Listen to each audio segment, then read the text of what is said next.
And can you just outline it for us? I think many people may know this already, but your main criticisms of Islam, the conclusions that you come to.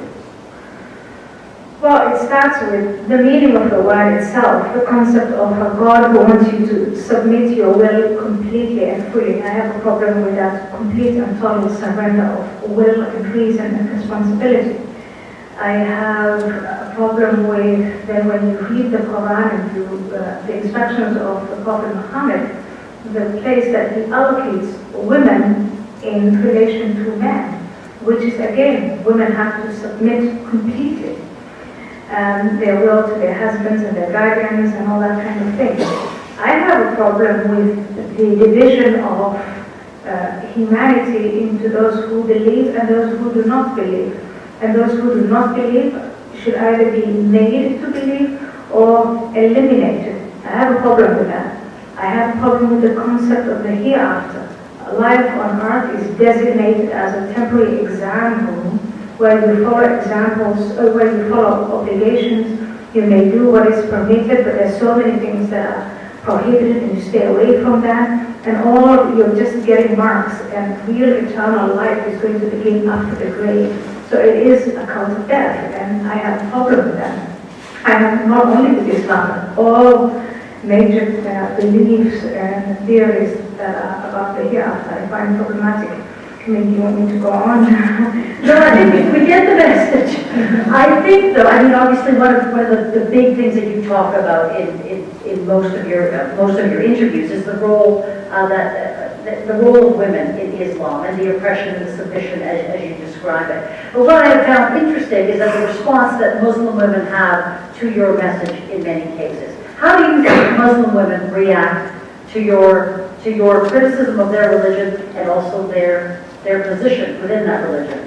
There are Muslim women who, after having read Infidel, after having, read some of my articles, listen to me, who write to me, and they write in anonymous letters. They ask me not to share their details. They say, we recognize what you're talking about, we relate to it, we are thankful for that. I have an example, the latest example that I found fascinating was a young Somali girl who said, I can't have your book, I'm not allowed to have Infidel or whatever. If I did that, my father would kill me. But please post images on YouTube, because I follow you on YouTube. And I just thought that she thought you just go on YouTube and look at this. But it just shows that that the message is out there, and there are some people within the Muslim community that are taking it and digesting it and dealing with it in their own way. That is one group, that's one set of reactions. I have another set of reactions from very vocal, highly educated women, some of them converts, who say, I choose to wear the veil, and I choose to live this way. How dare you say that I'm being subjected or that I'm doing this against my will? And I find the following group the most tragic. Women who say, I hate the violence and the subjection, I hate living under these circumstances, but still I think it's God's will. And the most dramatic experience I remember from when I was a translator was a woman who was beaten by her husband. This whole thing comes to the women's shelters, the police come, and she's told, we can help you out of this situation. And she says, but if he's right, I've been disobedient, and if I break away, then Allah will punish me in the hereafter in hell. And I can't remember ever feeling so helpless. Just for hours trying to tell the police about how our culture works, what she was up against. Her husband was saying, I only beat her when she's disobedient, I don't beat her when she's not disobedient. So it was very clear to those particular social workers why she needed help, and there she stood and she said, but I can't sacrifice my hereafter. Then what do you do for someone like that? She wanted to wear the headscarf. It was just, it had become part of her DNA. But I'm interested in the second group you talked about there, which are the women who say that they voluntarily wear the headscarf and they have not been co-opted by this religion. And I think they would probably agree that the first and the third groups that you described there are not desirable situations. They want to change that too. And these moderate Muslim women want the same changes as you do, but they disagree with your tactics. They find you strident, someone with a stick that pokes things, a provocateur, that can't achieve the change that you're actually talking about. Well, they say that. First of all, they are a minority, and they're a very lucky minority. A very lucky few. So some of them are actually born in the West.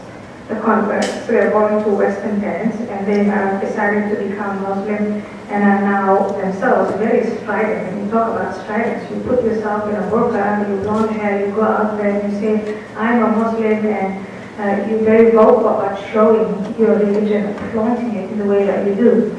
Another subset, very small, are born to very unfortunate, families, fathers and sons, and who say, you don't need to, I'm not going to force you to wear the headscarf, you had the education, you do as you like, and then they choose to take this path. The problem that I have with them is when they are vocal, when they are strident, and when they make themselves heard, it is not about helping the vulnerable women out of those circumstances of oppression. They only organize to defend the image of Islam. So you will hear them shouting at me, telling the government, lobbying, telling people, please, Islam is peace, it's not what you think it means, etc. It's all about polishing the image of Islam. But they don't talk about honor killings and the victims of honor killings. They don't talk about forced marriages. They don't talk about penal genital mutilation.